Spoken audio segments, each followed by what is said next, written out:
Nous lisons dans Apocalypse 19, 8, il lui a été donné de se revêtir d'un fin lin éclatant pur, car le fin lin, c'est la justice des saints. Nous devenons justes par la justice du Seigneur et non par nos bonnes œuvres. Tout d'abord, nos péchés sont pardonnés car le Seigneur Jésus-Christ est notre sacrifice d'expiation. Maintenant, nous devenons plus justes en recevant plus de sa vie. Si nous désirons devenir plus justes, nous ne pouvons pas dépendre de nos propres efforts. Mon vêtement est-il blanc, ma lumière brille-t-elle? Ceci montrera si je suis juste. Sa lumière nous sera montrée plus pleinement et clairement à mesure que nous devenons plus justes. Ceci est notre déclaration. Comme la vie du Seigneur Jésus-Christ coule en nous en plénitude, il est lui-même, en tant que personne vivante, ma justice.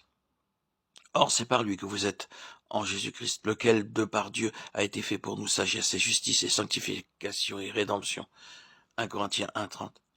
Ainsi, lorsque le Seigneur Jésus-Christ prend l'entière charge de nos projets, de nos plans, il devient notre sagesse. Alors que nous absorbons la vie du Seigneur Jésus-Christ comme une éponge absorbe l'eau, il devient notre justice. Nous nous abandonnons à lui afin qu'il nous utilise comme il le désire. Puis il dit plus loin d'acheter de lui un collier pour oindre tes yeux afin que tu vois. Apocalypse 3:18. Les orientaux utilisent une sorte d'ongue lorsque leur vue baisse. Avec l'aide de cette ongue, ils n'ont pas besoin de lunettes. J'ai vu beaucoup de gens sans lunettes qui pouvaient voir plus clair en appliquant un collier. Ma mère, à l'âge de 89 ans, pouvait voir clairement sans lunettes. Elle avait l'habitude d'utiliser un collier. Il y a beaucoup de choses dans la parole de Dieu que nous ne pouvons pas comprendre. Alors nous allons vers lui et il nous donne le collier spirituel. Et nous commençons à comprendre ces choses. Comme dit le psalmiste, ouvre mes yeux pour que je contemple les merveilles de ta loi. Psaume 119, 18. Lorsque le Seigneur Jésus-Christ, notre Sauveur et Seigneur, a touché nos yeux, nous sommes capables de voir beaucoup de mystères de sa parole.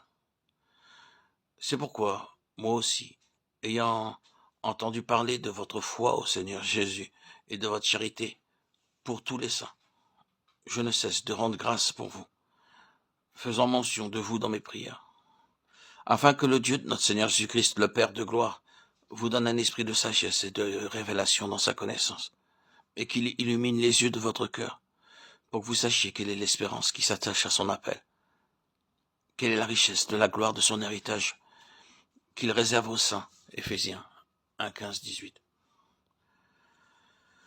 Nous avons besoin d'une vision céleste pour voir notre héritage et notre gloire céleste. De même, nous avons besoin de vision céleste pour comprendre le grand salut de Christ et de sa résurrection. Ainsi, nous avons à prier chaque jour, Seigneur, Jésus, voudrais-tu toucher mes yeux afin que je puisse voir les mystères cachés de ta parole? Ceci ne viendra pas par connaissance. Agenouillez-vous, n'ayez pas honte, ne recherchez pas trop de confort et priez. Seigneur, ceci est ta parole. Je suis stupide, touche mes yeux maintenant. Je désire voir tes choses cachées. Et ceci est la promesse du Seigneur. Heureux sont vos yeux parce qu'ils voient et vos oreilles parce qu'elles entendent. Matthieu 13, 16. Le Seigneur doit toucher mes yeux. Ce n'est qu'en permettant à Dieu de tels toucher que je peux voir ces mystères célestes. Je n'ai jamais lu de livre sur l'Apocalypse lui-même. Je me suis juste agenouillé avec quelques feuilles de papier ici et là, et j'ai persévéré dans la prière. Seigneur, s'il te plaît, montre-moi les choses que je ne pourrai jamais voir dans aucun autre livre, ou entendre par aucun prédicateur, ou apprendre d'aucun docteur. Seigneur, enseigne-moi toi-même ce qui est écrit dans l'Apocalypse. Alors j'ai commencé à voir. Je vis clairement que Dieu a caché dans sa parole beaucoup de mystères.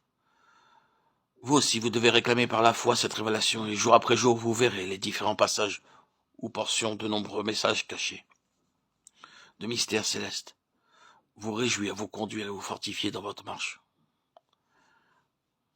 D'expérience. Vous avez 7 expériences. La première est l'amour. La deuxième est de souffrir joyeusement sans murmurer. La troisième est la séparation d'avec le monde. La quatrième est l'affranchissement des coutumes, des traditions, des rites et des cérémonies humaines. La cinquième est de veiller pour être prêt pour sa venue. La sixième est l'entrée par les portes ouvertes en apprenant comment gagner des âmes pour lui et en trouvant celles qui sont préparées par lui. Et bien sûr, la septième est une foi forte et active, une foi vivante et pleine de vie. en utilisant un collier spirituel afin que nous puissions comprendre ces mystères célestes. Par ces simples choses, nous sommes qualifiés pour notre part dans l'héritage spirituel céleste et glorieux dans le Seigneur Jésus-Christ.